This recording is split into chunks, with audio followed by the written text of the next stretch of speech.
There are new device categories, new features, and new use cases. The IoT makes it very exciting to be working in an industry that is evolving so quickly, where product innovation has become as much of an art as it is a science. Unfortunately, the stakes in this market have never been higher. Embedded devices are more intelligent, more connected, and more tied to high-value corporate consumer activities. And as you are all well aware, the vast opportunities for differentiation and profit that are afforded OEMs through these new market dynamics do not come without hurdles. In many cases, they just exacerbate traditional engineering challenges. So before I go any further, who is VDC? We're the leading market research and consulting company that's focused on the IoT and embedded market. And we've been tracking the requirements and preferences of this global engineering community for over 20 years. We surveyed over 700 engineers, and to probably no surprise to any of you, the topic of how best to respond to the development pressures imposed by the growing complexity of IoT has quickly risen to become a top-of-mind issue within many engineering organizations.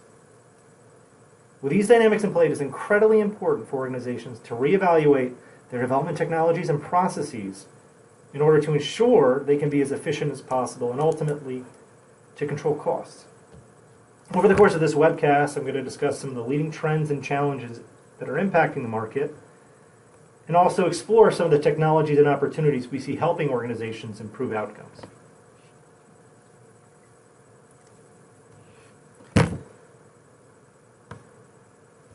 There are new customer requirements, new business models, and new competitive pressures. They're all driving change within engineering organizations. In this slide, I've included some data from our research that shows the main reason why respondents say their company is utilizing the IoT. Customer requirements are always going to be the ultimate call to action. But you can see here that new business models are actually number 2. The shifting requirements have driven more and more need for new technologies, whether that's connectivity middleware, remote management capabilities, or the increasing interest in features like machine vision or energy harvesting. It's important to remember, however, that as much hype surrounds the IoT, connected embedded systems are not new. Connected factories have been around for decades. So too have cars and trucks with telematics or services that are related to that, things like OnStar, obviously, that we're all familiar with. There's some core challenges and features as well that have been part of this dynamics and things that you all have been dealing with for quite some time.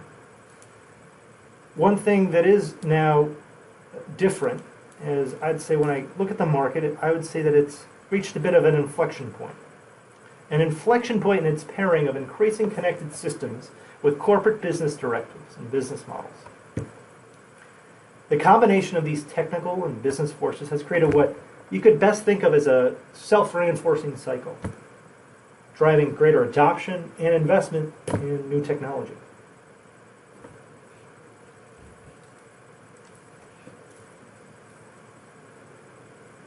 Despite many organizations and solution vendors' pursuit of some of those IoT-driven opportunities and functional requirements that are underneath them, these new goals have certainly not diminished the challenges associated with some of those traditional embedded engineering requirements.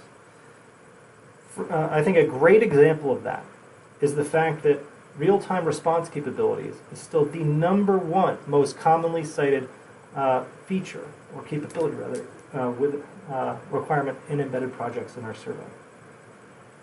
There is simply an unabating need for solutions that cater to real-time and safety critical applications. And that goes across a number of different device classes. And if you think about this in the context of IoT, in most cases, the expectations for ubiquitous connectivity or situational awareness or adaptation in some cases, that only augments the risks that are associated with the failure of any of those time-sensitive or safety-critical systems. So outside of what stays the same in respect to IoT, those feature sets and challenges, they do also create new challenges and also just furthering change, accelerate the adoption of new hardware and software products. A great example of that could be thinking about how the software landscape has changed. Over the past years, we've seen OEMs integrate more and more robust operating systems and connectivity stacks. I think a perfect example of this would be the growth in the use of Linux. Some of the changes we're seeing, though, they're not limited to software, of course. We're also seeing designs changing in the way they're increasing use of a number of different complex and multiprocessor and SoCs. If we look back, maybe 5 years ago, there was another shift at that time, and that was when we saw a big shift in the adoption of heterogeneous processor architectures. So thinking about things like Big Little, et cetera, where you had maybe a CPU and an MCU together, with the specific goal of optimizing for function and power, which was great, and we saw a lot of new applications emerge, in some cases consolidation of other applications. Now we're in a situation where there are technologies such as machine learning, vision processing, in some cases security requirements too, that are accelerating this change. And when you look at some of the engineer responses that we have here on the slide, you can see that the utilization of GPUs, programmable logic, and things like crypto processors are all increasing. And that's to tackle some of those computationally intensive workloads or some of the other considerations on the case of security for today's connected devices. And certainly when we think about some of the software changes and hardware changes that are going on, any new technology adoption can certainly cause corresponding development challenges, if nothing else, new considerations for developers that are designing for these systems. And the combination of these technology shifts and also new business goals driven by the IoT can make these issues all the more difficult to navigate. As a result, engineering organizations really have to be sure that they evaluate solutions not only to address functionality gaps in their current projects, as you might be driven to do so because you need to add connectivity to your next generation design or a new radio, etc. But also technologies and tools that can help you derive new development efficiencies.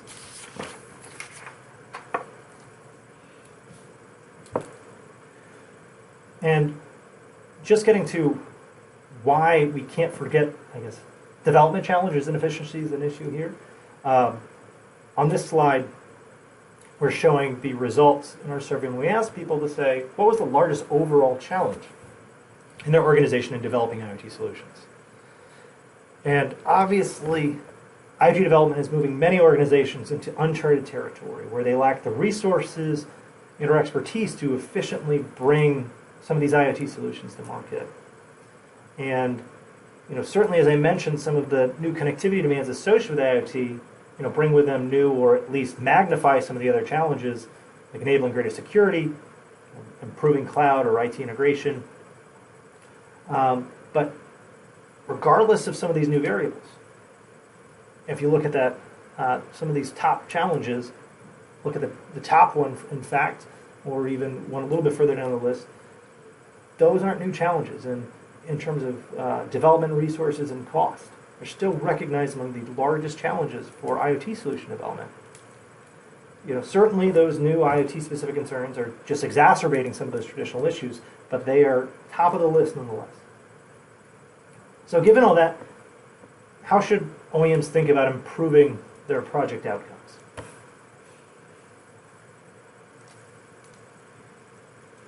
Well, that brings us to the focus of today's webcast.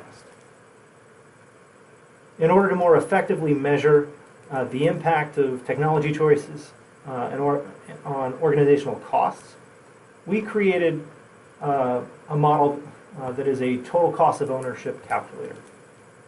And this calculator uses a variety of different statistics in its computation, everything from looking at devices per project, bill of material costs, distribution of development costs, engineers per project, project length, and all, as well as other post-deployment considerations such as number of defects, software patches, the time it takes to fix and address issues after they're discovered, which ultimately give us allow our calculations to evaluate projects and look at results from projects from the same vertical market, use the same language or in the same processor, and look at these different variables and get an understanding of how some of these different independent variables can impact project results.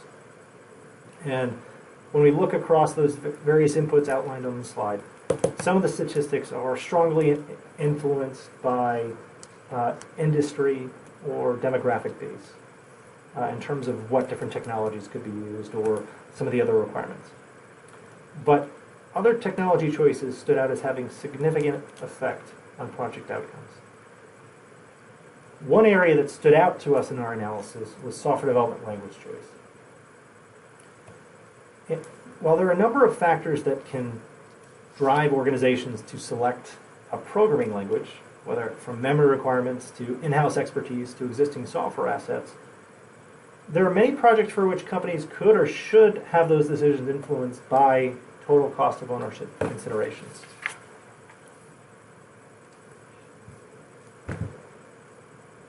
Language choice certainly is one of the most varying, in some cases polarizing, if not, dare I say, religious debates one can have with engineers, but they're also certainly some of the most impactful. And for the purpose of this analysis, we decided to compare some of the traditional software languages out there that are widely used within the embedded marketplace. And this chart here, the first example, is comparing looking at a hypothetical communication networking project that has an x86 processor that produces over 10,000 units, and for which C was the software development language of choice. And what we saw in our analysis is that like project length, team size, all have a significant impact and vary considerably by these different domains. And in this calculation, Ada demonstrated a significant possible savings versus some of the highlighted languages. You know, it was somewhat surprising at first based on where it stacked up, but it offered a potential 27% reduction versus the use of C, as shown here. So clearly that was certainly noteworthy, but surprising nonetheless given the relative use and also just the presence of that technology versus some other ones that haven't been as widely used for as long in the embedded market compared to like Java, for example.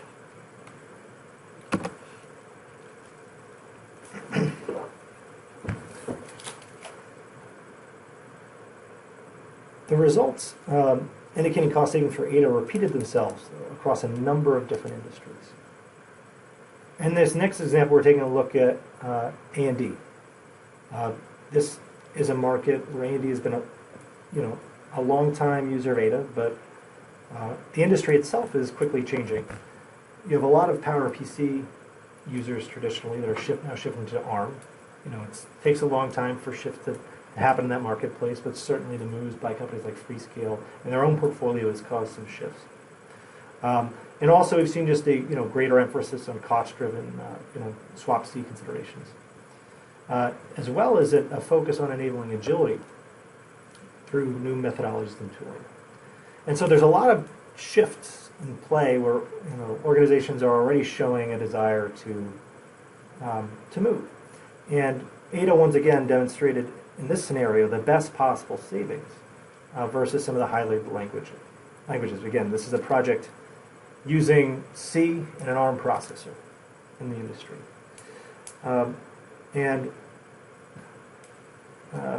Again, this shows, based on that column on the left, if the user had used Ada, it shows a potential 38% reduction in software development costs, which ultimately translates to a potential project savings based on the average project of over $500,000. Again, these are large projects in the industry, but that's significant costs that are potentially impacted by just something like language choice.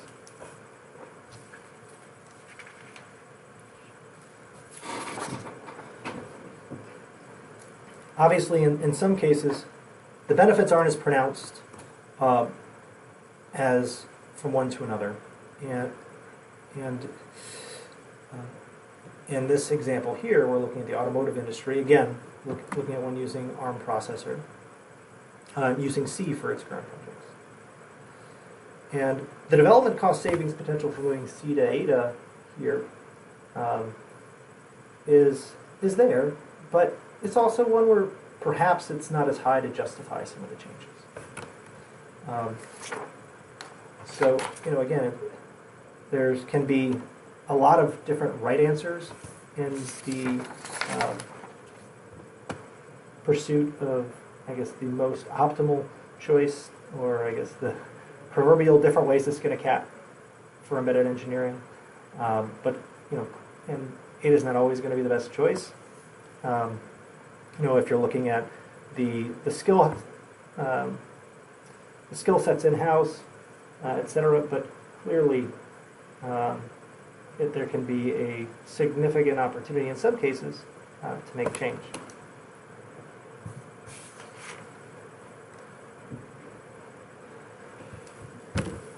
So aside from looking at the output from our model, I want to take a step back and just, when we looked at it, try to figure out why Ada did save development costs from our analysis.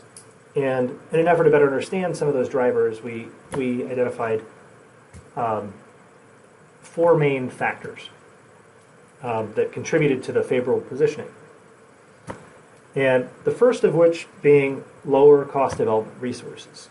And for any organization, controlling labor costs is always going to be one of the most important ways to manage costs overall. This is especially true for embedded systems engineering, where highly trained and experienced developers can come with significant salaries. And to that end, software development language skills and focus can have a substantial impact on market wages as well. For example, if the median fully loaded labor cost for engineers using Ada was about 10% less than those using C and 20% less than those using Java. And admittedly, at first glance, Ada's standing in that regard was surprising. For many years, safety critical markets, kind of were more or less synonymous with high cost labor markets, because the specialization for some of the safety critical markets often led to a cost premium, and in many cases, this dynamic is still true. If we were to look at the comparative labor cost between a consumer electronic device and that with an A&D as an example. But the comparative premium for engineers with safety critical backgrounds is not as high as it once was. In some cases, what's kind of like outsized demand for languages that are very popular at the moment, like C++ as an example, there's somewhat driving down market wage for developers specializing in less common or widely used technologies. And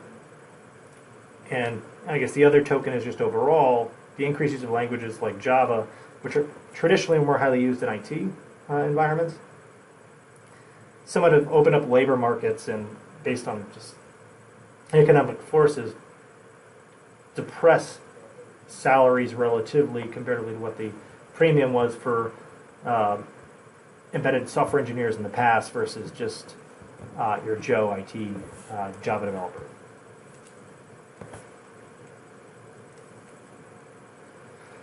Another reason why Ada seems to be better for cost is that the projects tend to be much shorter. In fact, as you can see here, significantly shorter comparatively in some cases. Just in terms of the number of months from project kickoff to completion. Another reason why that is and can be is that there's a relatively mature and established ecosystem of third-party solutions for Ada and libraries that can help engineers get a jump start on development and also focus internal investment, in some cases speed time to market. Further reflecting that dynamic, in terms of efficiencies, perhaps, is that Ada users consistently report a lower percentage of their project costs devoted to labor. In other words,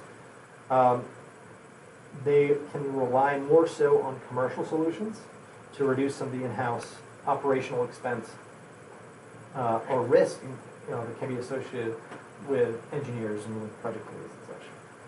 And so clearly there's the potential cost multipliers if a project were to be late then are also decreased. So that brings us to the topic of schedule. Schedule has always been a sore subject in the embedded marketplace. Efficiency and accurate software development is always going to be essential for meeting goals. But again, if we were to look back at the research since I've been at VDC, about 40% of engineers have reported their projects behind schedule. Regardless of you think if those schedules are legitimate to start, that is significant. I mean, that can overall translate to, for the average project, delays of about $115,000 per month, just in labor costs. And faced with pressures to change and adapt, organizations, you can't afford to fall further behind. And so that's why, again, looking for different points of correlation or hopefully even causation on schedule performance can be critical and pay dividends for organizations in controlling costs and taking even some of the guesswork out of that in terms of risk. And in this capacity, Ada projects are reported to be much more likely to be on schedule. In fact, engineers using C were 3 times as likely to report a project behind schedule. So again, comparing C versus Ada projects not only tend to be shorter, as we looked at on the last slide, but also hold less risk of delay.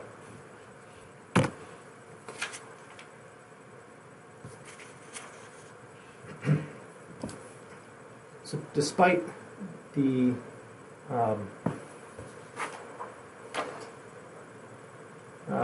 demand for new features, IoT-related, some of these IoT-related services and some of the advance of software-driven product innovations, they're really reshaping organizations, as we discussed. And the profile of engineering organizations in terms of the skill sets and where they make their investments is changing rapidly. And it's clear, however, that organizations cannot continue to scale their software development in the same manner. And with software the single largest cost center for engineering organizations, it's critical that they look for ways for their development teams to minimize any unneeded additions to costs.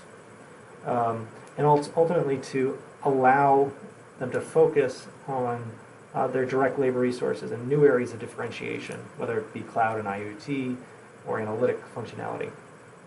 And if you were to look at where organizations are spending their money, their internal resources, you can see here that the Ada users are spending a relatively smaller percentage of their time on software. They're focusing a larger percentage of their time on data analytics and cloud versus the other languages we highlighted here, showing that the access to the libraries and things that I mentioned is conceivably allowing them to focus on more highly differentiated areas for their projects.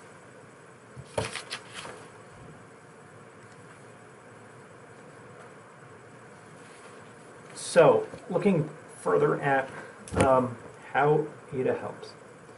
Well, first off on this chart, we're showing how, separate from the our calculations, just based on average responses from our survey, what some of the estimated costs of developments were. And you can see again, Ada comparatively shines very well against some of those other languages there. So then the question is, well, just the raw survey responses indicate this, but also when we try to remove variables and make things as apples to apples, it still comes out comparatively quite favorably. So what is it about Ada that is helpful or can be helpful? So to that end, And the first thing is reliability. Especially for safety critical markets. ADA's designed from the ground up towards that end, and can help ease certification documentation, and also some of the other things in the ecosystem like Spark can help further reduce time and costs associated with verification. Another big trend, this is important, doesn't matter the market, is looking for ways to improve reusability. ADA's semantics help reduce implementation dependencies, and also just the fact that it's actually based on an ISO standard makes sure that more or less everyone's going to be universally on the same page, and reduces any issues related to the introduction of ambiguity around the language. And likewise, something that goes hand in hand with reusability is flexibility and scalability. And just the hierarchical libraries that I mentioned before, they can help ease things like module extension, and that's beneficial, especially because it can allow you to avoid modifying or recompiling some of the original code. And then just something as simple as ease of use. Again, I guess define that as you will. That can mean a lot of things, but it is invariably easier overall if, for many projects, engineers have swim lanes, if you will, and can have rules in place to prevent coding errors, prevent refactoring or any other issue mitigation that has to be done downstream. And another thing, too, that's important to remember is this is very much a polyglot world. You're going to hard-pressed to find many projects in the embedded landscape that are just done in one language, given everything that everyone needs to do and the different levels of development. And so one of the things that can be beneficial is when you're adopting any language as if it jives well, works well with other technologies in use, and also the skill sets in place within the engineering organization. And this is a spot where ADA has certainly moved in the right direction over the past handful of years. And in fact, there's a number of libraries and also just literature that's been developed by some of the organizations in that ecosystem that are targeting the traditional C and C++ users to help them learn ADA. Which again, very helpful if you're introducing any technology, is obviously to make sure that you can get buy-in, and that if anyone's bought in, they actually can learn to use that technology more easily.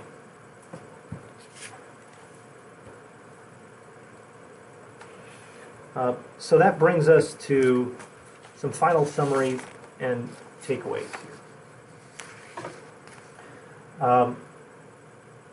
Clearly there's a number of opportunities surrounded around the IoT. And that brings with it both new and old challenges. And as organizations are looking to adapt to some of these opportunities, clearly they need to find ways to navigate those challenges, and one of the big ways they can do that is by looking at new technology. In some cases, one's hand is forced, new feature requires net new technology addition. But it's also important to know that other decisions that maybe are directly related to the bill of materials can have significant impacts on project cost, and as related through one of the largest cost centers any organization has, and that's in labor. And so you can find not only efficiencies, but obviously cost benefits by choosing the right technology. But again, that's also means choosing the right technology for you. Our research has shown that in this example, one thing that stood out was software language choice having a big impact on cost. Obviously, there's a number of different factors that influence that decision, and at an organizational level or just project level, there's a number of considerations that can make one thing a better choice or others, whether or not it's skill sets, legacy code assets, tool licensing agreements, you name it. But what's important to note is that it is critical that organizations at least have that conversation and think about that. Because there's a number of technologies that can make a difference, both in the present, but also downstream, obviously, as one were to ramp up on the use of it. And so, to that end, that covers some of the what I think are the really interesting things that stood out in this one analysis of our total cost of ownership calculator. Again, there are a number of different technologies that we've assessed over the years and varying impact. And this time, the one thing we decided to focus on was language. But looking forward to, in future iterations, dig into some other costs and considerations and opportunities for differentiation for organizations going forward. If any of you all have any questions about the analysis, please feel free to reach out to me or VDC, and we'd be happy to talk. Thanks.